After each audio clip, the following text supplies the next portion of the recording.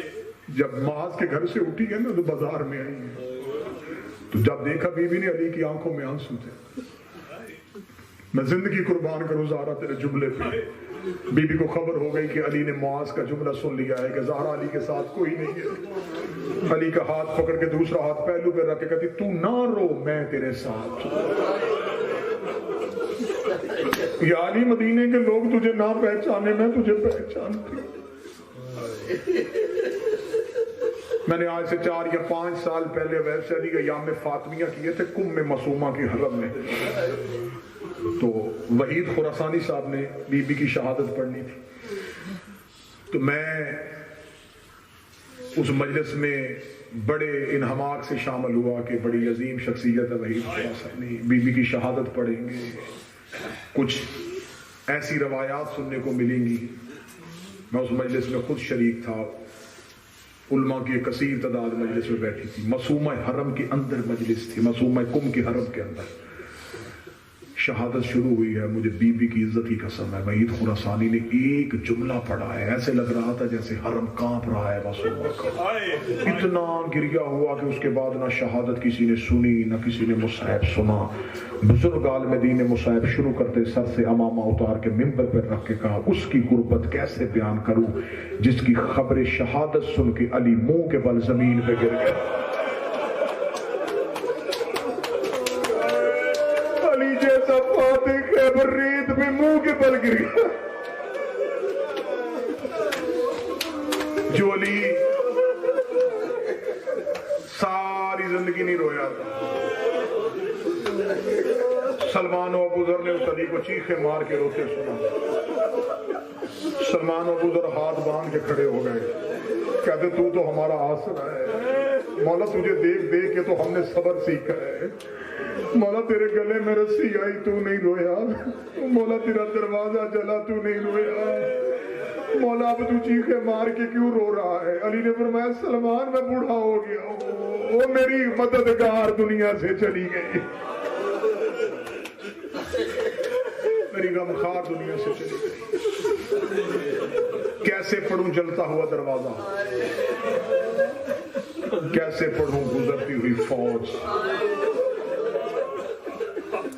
مجھے مولا باب الحوائج ابو الفضل العباس کی جلالت کی قسم، کریم کربلا کے سجدے کی قسم، شہادت زہرا منبر سے پڑھی ہی نہیں جاتی. شہادت سیدہ منبر سے نہیں پڑھی، کیونکہ اس بی بی کے ساتھ مومنین کی بڑی عقیدت ہے. اس کے وہ مصائب پڑھے جائیں نا جو کتابوں میں لکھے.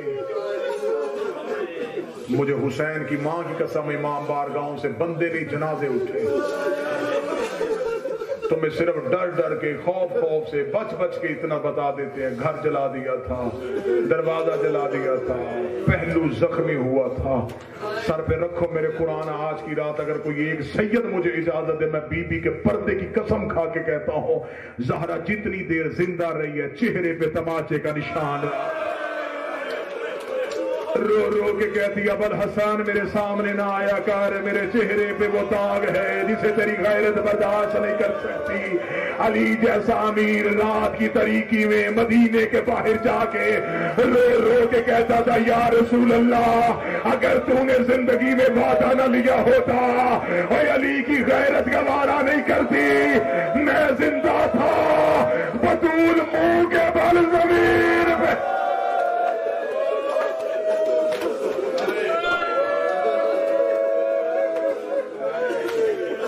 زخم نہیں پڑے جا سکتے. میں نے پہلے کہا زخم سیدہ پڑھے نہیں جا سکتے. میں نے تو آپ کے ڈر سے نہ دربار پڑھا، نہ چاک چاک ہوتی تحریر پڑھی، نہ مسلمانوں کا ہجوم پڑھا، نہ جلتا ہوا دروازہ پڑھا. ڈر گیا. میں خود ماتمی ہوں، مجھے خبر ہے تمہارے دل نازک ہے. ایک سطر اور پردے کے ساتھ کہنے لگا مجھے یہی قسمیں جو میں نے کھائی ہیں انہی قسموں کے ساتھ اگلا جملہ تمہیں بتایا جاتا ہے صرف بی بی کا دروازہ گرا رکھو میرے سر پہ قرآن سیدو صرف دروازہ نہیں گرا مسلمان بیل سے لے کے زہرا کی چھت پہ چلے گئے انہوں نے صرف بطول کا دروازہ نہیں گرایا تھا انہوں نے بطول کا گھر گرا دیا زہرا کی گرتی ہوئی چھاتی بی بی نے تطہیر والی چادر کا پلو اٹھایا کبھی زینب کو چھپائے کبھی کلثوم کو چھپائے کبھی حسن کو چھپائے کبھی حسین کو چھپائے اپنے بچوں کو اپنی چادر میں لے کے زخمی پہلو زخمی بازو زخمی چہرہ لہو سے بھری ہوئی زہرا اپنے بچوں کو چھپایا تھا یا زینب نے ماں کا چہرہ دیکھا رو کے کہتی اماں تو بڑی زخمی ہے رو کری زینب مائیں بیٹیوں کو تربیت دیتی ہے آنکھیں کھول کے سیکھ لے جیسے آج میں نے تمہیں بچایا شام غریبا جب خیموں کو آگ لگ جائے اور میرے یتیم اکٹھے کر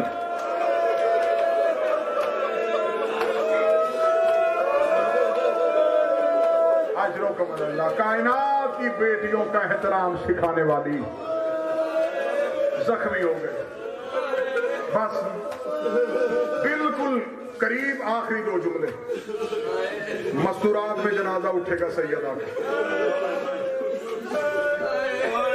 میں اپنی ماں بہنوں سے اپیل کرتا ہوں سر کے بال کھول کے زہرا کو رونا آج شام کی ملکہ ماں کے جنازے پہ آئی ہے سادات و غیر سادات اتنی زخمی ہو گئی میں پھر جملہ چھپا کے پڑھنے لگا کتنی زخمی تھی جتنا شام میں سجاد زخمی تھی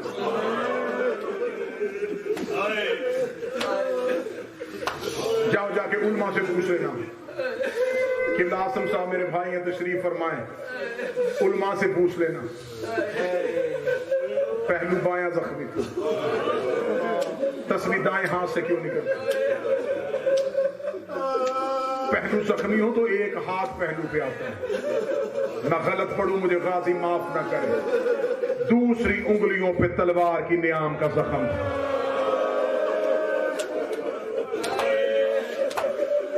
انگلیاں سیدہ کی شہید ہو چکی تھی بازو بی بی کا شہید ہو چکا تھا پہلو بی بی کا زخمی ہو چکا تھا چہرہ رسول کی بیٹی کا زخمی تھا بس جب دروازے پہ آگ لگ گئی اس کے بعد بطول زیادہ دیر حجرے میں رہتی تھی یا علی میری اولاد کو کہے مجھ سے کم ملا کرے یا علی میرے بچے میرے پاس آتے ہیں میرے زخم دیکھتے یا علی اب مجھے تنہا رہنے بس جب یہ آخری شب آئی ہے نا جس شب میں ہم بیٹھے ہیں بس کتابیں کہتی آج کی شب میں بی بی نے علی سے ایک خواہش کی یا علی میں بابا کی قبر پہ جانا چاہتا ہوں زخمی زہرا کو علی نے اٹھایا کیسے اٹھایا جیسے شام میں سجاد نے سکینہ کا جنازہ اب اس سے زیادہ چھپا کے اور میں کیا کروں زخمی زہرا کو لے کے قبر رسول پہ علی آئے بی بی زہرا بابے کی قبر میں بیٹھ گئی بابے کی قبر کی مٹی ابھی گیلی تھی چند دن پہلے تو رسول نے دنیا چھوڑی تھی بابے کی قبر پہ دایاں رخسار رکھ کے جو بی بی نے لوہے کی سطر پڑی ہے گھر تک بستر تک اس سطر کو سوچ کے رونا آج کی رات بی بی بابے کی قبر پہ منہ رکھ کے کہتی بابا اب میں مرنا چاہتی ہوں بابا اب تیری زہرا جینا نہیں چاہتی بابا مجھ سے سانس لینا مشکل ہو گیا ہے بابا مجھے اب صحیح سانس نہیں آتا بابا مجھے مٹی پہ لیٹا نہیں جاتا بابا تیری بطول بڑی زخمی ہو گئی ہے بابا میں امت کے مظالم سے تھک گئی بابا میں مرنا چاہتی ہوں بس قبر مصطفیٰ پہ اٹھی خبر ہو گئی کہ آج آخری رات ہے بس واپس آئی تو فرمایا یا علی اب میرے پاس بیٹھ جائیں علی ریت میں بیٹھ کے آج کی رات کی بی بی کی آخری باتیں سنو بی بی رو کے کہتی یا علی جب سے آپ کے گھر آئی ہوں میں نبی کی بیٹی یا علی میں نے ہمیشہ کوشش کی تیری عزت میں کمی نہ آئے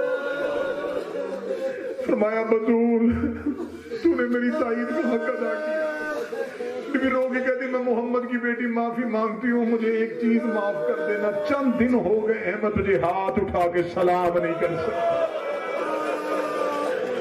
یا علی میری مجبوری ہے، میرا ہاتھ زخمی ہے۔ اچھا جنہوں نے ہائے کہہ کے یہ جملہ سنا نا، ان کے لیے مجھے جملہ یاد آ گیا تو میں پڑھنے لگا ہوں۔ جب بی بی زخمی ہوئی تھی نا تو مولا حسن اور حسین قبر رسول پہ گئے تھے، جو ذاکرین بھی اختر روایات میں پڑھتے ہیں، اپنے مضمون میں پڑھتے ہیں کہ شہزادے نانا کی قبر پہ گئے۔ علامہ مدرسی نے بہار میں مولا حسن کا نوحہ لکھا ہے، اس نوحے کی ایک سطر پڑھنے لگا ہوں۔ مولا حسن نے قبر زہرا پہ آ کے اپنا رخسار رکھ کے نوحے کی ایک شعر پڑھا تھا، اس شعر سے مدینے کی دیواریں کانپ گئی تھی۔ اب اللہ جانے یہ عزادار ماتمی کیسے جملہ برداشت کریں گے۔ مولا حسن نے قبر محمد میں منہ رکھے گا، نانا تیری عزت کی قسم ہے اب میری ماں سے نماز میں قنوت نہیں پڑھا جاتا، اب میری ماں کی نماز میں قنوت کے لیے ہاتھ نہیں اٹھتے۔ بی بی رو کے کہتی یا علی میری چند وصیتیں، 19 وصیتیں ہیں، پوری پڑھ نہیں سکتا، 2 یا 3 سنو۔ بی بی کہتی یا علی میری پہلی وصیت، یا علی میرے جنازے کا اعلان نہ کروانا، یا علی رات کی طریقی میں آدھی رات جب ڈھل جائے خاموشی سے میرا جنازہ اٹھا لینا، یا علی جن صحابہ کا میں نام لے رہی ہوں صرف انہیں اذن اور انہیں اجازت دینا، یہ میرے جنازے پہ آئیں لیکن میری تدفین میں یا علی تیرے سوا کوئی نہ ہو، یا علی مدینے کی گلیوں میں جب سناٹا ہو جائے تو رات کی طریقی میں میرا جنازہ اٹھانا۔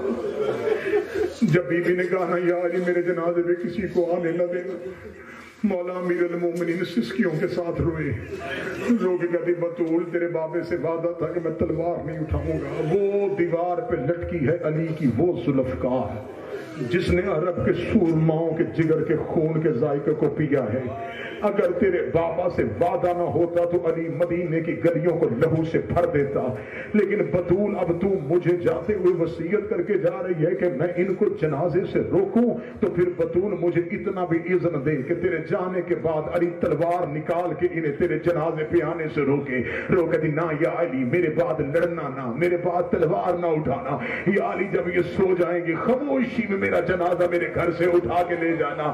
علی کی آواز ہے بطول اگر کوئی جنازے پہ آئے تو روکنا کیسے ہے؟ بی بی روک گئی انہیں جنازے پہ آنے نہ دینا، مجھے ان سے بڑی نفرت ہو گئی ہے۔ یا علی دیکھے کہتے زہرا کیسی نفرت ہے؟ روک کہتی جب یہ گھر جلانے آئے تھے نا تو میری زینب دروازے سے دیکھ رہی تھی، میری زینب بڑی ڈر گئی ہے، یہ نہ ہو یہ میرے جنازے پہ آئے۔ میری زینب گلیوں میں رو رو کے گئے، اماں تیری زینب کس کے پیچھے چھپے؟ یا علی میرے جنازے میں، یا علی رات کی طریقی میں جنازہ اٹھا، یا علی میرے بعد کلابیہ خاندان میں شادی کرنا، اس بی بی کا نام میرے نام کے ساتھ ملتا ہوگا، یا علی اللہ اسے ایک بیٹا دے گا، اس کا نام عباس رکھنا، یا علی عباس دنیا میں آئے اس کی ہاتھ چوم کے کہنا زہرا سلام کہتی تھی، اس عباس سے کہنا تیری ماں فاطمہ اپنے زخمی ہاتھوں سے میرے لباس سی کے گئی ہے، یا علی میری جگیر میں میرے عباس کا حصہ رکھنا، یا علی وہ میری بیٹیوں کے پردوں کا نگران ہے۔ یہ وصیتیں کرتے کرتے آخری وصیت پڑھنے لگا ہوں، بی بی فاطمہ رو کے کہتی یا علی میرا جنازہ کھلی چارپائی پہ نہ اٹھانا، یا علی میرا بند تابوت بنانا، علی رو کے کہتے اٹھانا بھی آدھی رات کو ہے، اٹھانا بھی سب اولاد کے ساتھ ہے، تو بند تابوت میں کیوں اٹھانا ہے؟ رو کے کہتی بے شک کسی امتی نے نہیں آنا، میرا حسن میرے جنازے پہ ہوگا، میرا حسین میرے جنازے پہ ہوگا، یا علی اگر تو نے جنازہ کھلی چارپائی پہ اٹھایا میرے بچوں کو پتہ چل جائے گا ماں کتنی زخمی تھی، میں بیٹوں سے زخم چھپاتی رہی۔ وصیت مکمل، آخری 2 منٹ بس۔ علی مسجد میں چلے گئے، حسنین قبر محمد پہ چلے گئے، فضا کی چیخ آئی، جبریل کے سر سے تاج اترا، حوروں نے جنت کے دروازے کھول دیے، علی منہ کے بل ریت پہ گر گئے، علی مسجد میں ایسے چلے جیسے اکبر کی لاش پہ حسین چلا گیا، علی مسجد میں گرے، حسین نانا کی قبر پہ گرے، فضا دروازے پہ گر گئی، بطول دنیا چھوڑ کے چلی گئی، امیر المومنین گھر آئے، حجرے میں پڑا ہوا تھا بطول کا جنازہ، اب میں بی بی کی شہادت پڑھ رہا ہوں نا، چیخے مار کے رو رہے ہو، ہائے کہہ کے رو رہے ہو، جتنا اونچا چاہو رو رہے ہو، مجھے بی بی کی عزت کی قسم ہے۔ علی کہتے اس رات میرے بچے آستین دانتوں پہ لے کے روتے رہے ہیں۔ بطول کی کسی اولاد نے اونچی آواز میں بیان نہیں کیا، یہ اس لیے اونچا نہیں رو رہے تھے کہیں مدینے والوں کو پتہ نہ چل جائے کہ ہماری ماں دنیا سے چلی گئی ہے۔ علی کے بچے خاموشی سے روتے رہے، علی دروازے پہ قبضہ تلوار پہ ماتھا رکھ کے بیٹھے رہے۔ آدھی رات ڈھلنے کے قریب آئی، علی نے آسمان کو دیکھا، علی روتے روتے حجرے میں آئے، علی کے سر سے امامہ اترا ہوا تھا، علی کے چہرے پہ مدینے کی مسجد کی ریت تھی۔ علی کی آواز آئی حسن اٹھ، حسین اٹھ، ماں کا جنازہ اٹھا۔ علی نے اگلے 2 پائے اپنے کاندھوں پہ اٹھائے، پچھلا 1 پایا حسن نے پکڑا، 1 پایا حسین نے پکڑا، جنازے کے نیچے نیچے کے مستور چلی۔ علی کی آواز آئی کون چل رہی ہے؟ آواز آئی بابا تیری زینب جنازے میں آ رہی ہے۔ آواز آئی زینب گھر میں چلی جا، اور تیرا پردہ بچانے کے لیے علی نے بڑی قربانیاں دینی ہے۔ ادھر جنازہ چلتا ہوا صحن میں آیا، علی کی آواز آئی حسن ماں کا جنازہ واپس حجرے میں لے جا۔ جنازہ دوبارہ حجرے میں آیا، تھوڑی دیر بعد جنازہ پھر اٹھا، جنازہ پھر صحن میں آیا، علی کی آواز آئی جنازہ حجرے میں لے جا۔ اب جس بندے کے سینے میں گوشت ہے 7ویں مرتبہ جنازہ کاندھوں پہ آیا۔ حسن کی آواز آئی بابا جنازہ بازار میں کیوں نہیں لے کے جا رہا؟ علی کی آواز آئی حسن میرے ساتھ آ۔ علی دروازے پہ لے کے گئے، مدینے کے لوگ علی کی گلی میں ناچ ناچ کے کہہ رہے تھے تو نے ہمارے مردوں کو مارا، ہم نے تیری مستور۔